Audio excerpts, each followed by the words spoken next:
With video games, if there's one thing almost anyone can agree on, it's that a good game is not necessarily the one with the best graphics or the newest tech, but one with strong mechanics and core gameplay loops. While many of these games invent their own novel concepts to turn into gameplay loops, such as platformers and puzzle games, many games instead opt to simulate parts of our own reality in the realm of play.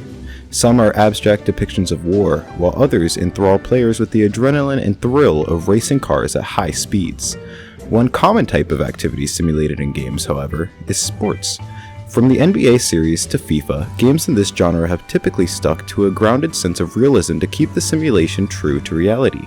But what happens when a game mixes something so grounded from our reality with the fantastical probabilities of video games? The answer is Mario Sports Mix.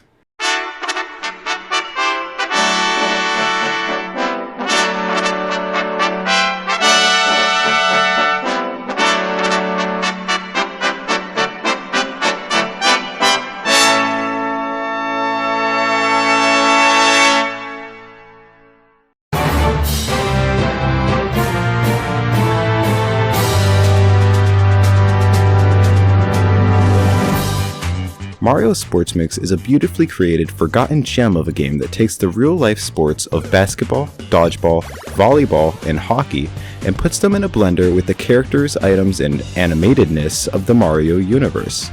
In this video, I aim to educate you on the methods in which Mario Sports Mix delivers interesting twists on basic mechanics, keeps players engaged through flow, and converges the goals of differing player types through its simple tournament system.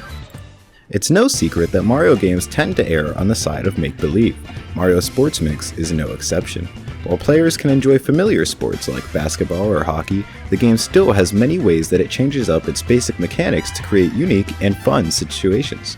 For example, the items that are in many Mario games, namely the Mario Kart series, make a big return in Sports Mix, serving a similar role. Players can step on special question mark tiles to either collect coins or items to help them in-game. You might get a special green shell that powers up the basketball as you shoot it to guarantee that you either score or temporarily knock out an opponent. Or you might get a small blue mushroom that shrinks an opponent in dodgeball, making them unable to catch the ball for a limited time. There are many other items in-game, and when either you or your opponent collect them, you must adapt your strategy accordingly. Mario Sports Mix doesn't just add new features to these popular sports, however, it also uses its controls to deepen the game's skill ceiling.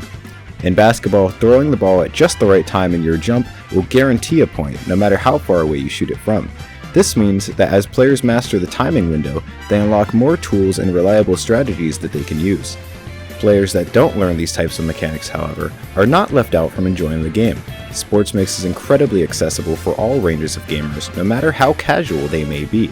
The controls are incredibly intuitive, and the technique required to pull off tricky moves is minimal, meaning that no matter who you're up against, it's wise to keep your head on your shoulders. Because of these dynamics, the game is easy for almost anyone to get into and does not require long to master. Some players enjoy having a goal to work towards, however, and making sure the difficulty scales with the player's skill makes achieving that goal all the more satisfying. For this reason, Mario Sports Mix includes a tournament mode where players can play for a special cup. Each of the sports has 3 tournaments, each lasting 3 rounds. As the player beats each tournament for a sport, they unlock the next one, which will feature more challenging AI opponents to battle against. This ensures that as players get better at the game, it does not become too easy, while at the same time keeping inexperienced players from getting in over their head right away. For this reason, the game can keep many players engaged in a flow state as they focus on winning each trophy. But not all players are content with just trophies. Some may ask, what's the point of collecting trophies? There has to be more. And they would be right. According to games researcher Richard Bartle, there are 4 main categories that players can fall into. Achievers, players that simply want to win the game.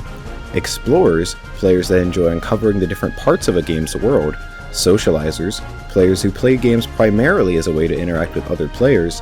And killers, players who enjoy making others unhappy. Mario Sports Mix effectively caters to each of these 4 player types through its tournament system. Achievers simply are engaged from beating everything the game throws at them and scoring as many points as possible, something that's simple to quantify in a sports game. Explorers are given mystery and story to care about, more on that soon. Socializers can enjoy the multiplayer aspects of a game, both co-op and PvP. And finally, killers will simply revel in defeating their opponents and basking in their despair. While all of these player types may seem contradictory, SportsMix devises a brilliant way to give each of them a climax at the end of the tournament mode. Spoiler warning for Mario SportsMix. If you still intend to play this 12-year-old game, I advise that you click off this video now. Still here? Good. At the end of the third tournament for each sport, players are delivered the twist that the other finalist is actually a ninja that is trying to steal the Star Cup for himself. The player must battle the ninja and his allies in sport in order to earn the trophy back. This is not where it ends though.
Once the player beats the ninja in all 4 Star Cups, they must face a secret final boss. This giant purple monster challenges everything that the players have learned. Using the game mechanics found in all the sports they've played up until that point, the player must defeat the final boss to save the Mushroom Kingdom. This boss masterfully manages to give every player type the climax that they've been playing for. For Achievers, this is the ultimate challenge of the game. All their skill can be proven at this moment. For Explorers, this is the last secret to uncover after all that they've seen. Socializers can enjoy overcoming this obstacle with other players, and killers simply get to destroy a big evil monster, which we can assume makes it very unhappy. All 4 player types get a final showdown that delivers exactly what they play games for, and that's why this ending for the game works so well. Many people don't tend to remember Mario SportsMix. Whenever I bring it up around friends, occasionally someone says, "Oh yeah, I kinda remember playing that one," but it's a forgotten gem of a game. It coasted under the radar of most people, letting its secrets go unknown. It does, however, still deserve praise for the way it presents its mechanics and caters to players of all types. Sure, the latest NBA games may have realistic graphics and celebrity players, but do they feature Mario killing a giant beast straight out of Final Fantasy? I think not, and in my opinion, they suffer for it. Many gamers may believe that graphics are the most important aspect of games, but there's a reason many realistic games have aged poorly, while well-designed ones, like Mario SportsMix, have stood the test of time.